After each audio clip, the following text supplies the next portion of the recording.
యేసుప్రభువారి శ్రేష్టమైన ఘనమైన నామంలో శుభములు తెలియజేస్తా ఉంటున్నాం. 3 సంవత్సరాల సంపూర్ణ బైబిల్ పర్యటనకి ఆహ్వానిస్తా ఉంటున్నాం.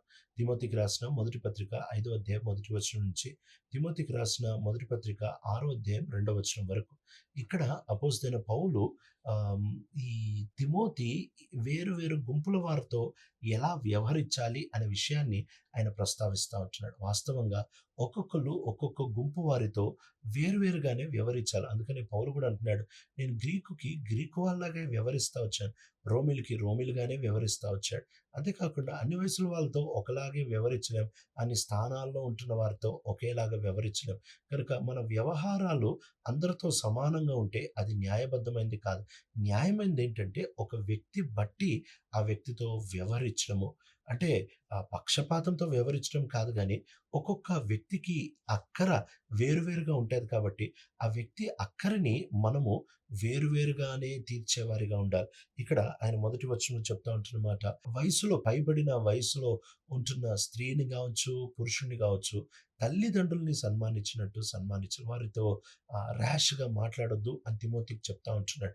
ఎందుకు ఈ మాట చెప్తా ఉంటున్నాడంటే, వాళ్ళకి 10 ఆజ్ఞల్లో తెలుసు తల్లిదండ్రులని సన్మానించాలని. కనుక ఆ విషయం దగ్గరికొచ్చేటప్పుడు వాళ్ళని తల్లిదండ్రుల్లాగా చూడాలి. అయితే యవనస్తులైన స్త్రీలు ఎవరైతే ఉన్నారో అట్టి వారి దగ్గరికొచ్చేటప్పటికి వాళ్ళతో పవిత్రతతో వ్యవహరించాలి. అంటే వయసులో పైనుంటే వాళ్ళేమో చాలా నిమ్మలంగా సున్నితంగా వ్యవహరించాలి. అది వాళ్ళ వయసు అక్కర. కింద వయసు లేక పడుచు వయసులో ఉంటున్న వాళ్ళతో ఏమో పవిత్రతతో వ్యవహరించాలి అని చెప్తా ఉంటున్నాడు. ఆ తర్వాత రెండోది ఆయన విధవరాళ్ళ గురించి మాట్లాడుతా ఉంటున్నాడు. ఆ దినముల్లో విధవరాళ్ళు నీ సంఘము బాధ్యత వహించేది. ఇది అపోస్తల కార్యంలో కూడా మనం చూస్తా రావచ్చు. ఆ దినముల్లో విధవరాళ్ళ యొక్క అక్కర్లు సంఘం తీరుస్తా వచ్చింది. యేసుక్రీస్తు ప్రభువారు ఆయన ఇది బోధిస్తా వచ్చారు, పాటిస్తూ కూడా వచ్చారు. యేసుక్రీస్తు ప్రభువారు ఆయన జీవితం అంతటా ఆయన చెబుతా వచ్చిన మాట, శత్రువుల్ని ప్రేమించమన్నాడు. మత్తయి సువార్త 5లో ఆయన ద్వేషించు వారిని ఆశీర్వదించమన్నాడు. శపించు వారిని కొరకు ప్రార్థన చేయమన్నాడు. ఇంకో మాటలో ఆయన మీ పరలోకపు తండ్రి ఇలా చేస్తాడు కాబట్టి మీరు కూడా చేయమని చెప్తా ఉంటున్నాడు. ఏదో బహుమానం దొరుకుతదని కాదు గానీ, ఇది మన పరలోకపు తండ్రి యొక్క స్వభావం. కనుక మన స్వభావం కూడా అలా ఉండాలి అని చెప్తా ఉంటున్నాడు. ఇక్కడ ఈ నేపథ్యంలో ఆయన చెప్తా ఉంటున్న మాట, విధవరాలని కనికరించాలి. దేవుడు కనికరం చూపెట్టుట్లో ఆనందించు దేవుడు. ఆయనకేదో తిరిగి వస్తదని కాదు. విధవరాళ్ళకి ప్రత్యేకంగా తండ్రులు లేని వారికి ఆయన చాలా కనికరం చూపించేవాడుగా ఉంటాడు.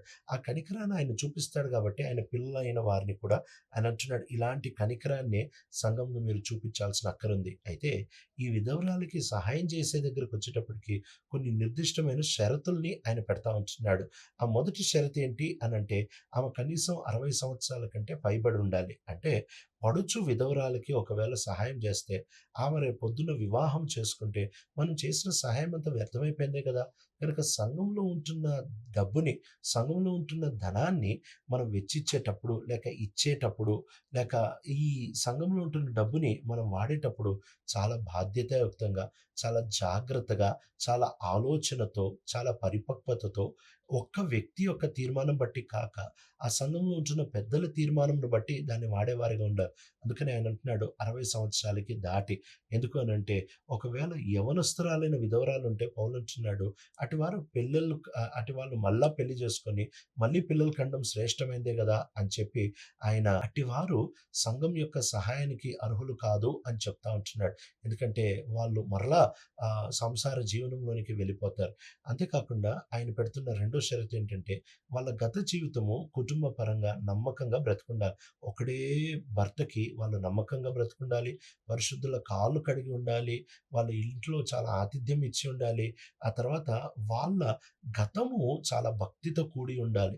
ఎప్పుడైతే వాళ్ళ గతం భక్తితో కూడి ఉంటదో, అట్టి వారికి మాత్రమే సహాయం చేయడానికి, సంఘం సహాయం చేయడానికి వారు అర్హులు అని చెప్తా ఉంటున్నారు.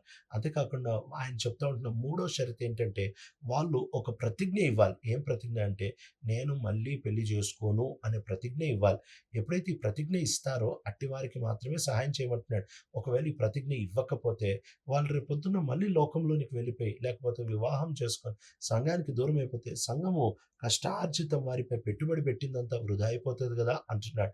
అంతేకాకుండా వాళ్ళు రాత్రింబవళ్ళు ప్రార్థనా పరులుగా ఉండాలి. ఇట్టి వారికి మాత్రమే వాళ్ళు సంఘము నుంచి వ్యక్తిగతంగా సహాయం చేసుకోవచ్చు ఎవరికన్నా, కానీ సంఘపరంగా సహాయం చేయడానికి ఇట్టి అర్హతలై ఉండాలి. ఎందుకు అనంటే మనము మన సొంతది ఇవ్వట్లేదు, మనం అనేకులు సమిష్టి కానుకని ఇస్తా ఉంటున్నాం కాబట్టి అందరికీ మనము లెక్క చెప్పగలిగి ఉండాలి. కాబట్టి ఇన్ని నిర్దిష్టమైన నియమాలన్నిటినీ ఆయన పెడతా ఉంటున్నాడు. అంతేకాకుండా ఆయన ఈ స్త్రీల గురించి మాట్లాడుతూ ఉంటున్నాడు. వీళ్ళకి నువ్వు ఎప్పుడైతే సంఘము వారిని పోషిస్తుందో సంఘంకి వారి ప్రవర్తన గురించి లెక్క అడిగే హక్కు కూడా ఉంటుంది అని చెప్తా ఉంటున్నారు. కనుక సంఘము సొమ్ము తినేవారు సంఘానికి లెక్క చెప్పే బద్దులై ఉంటున్నారు.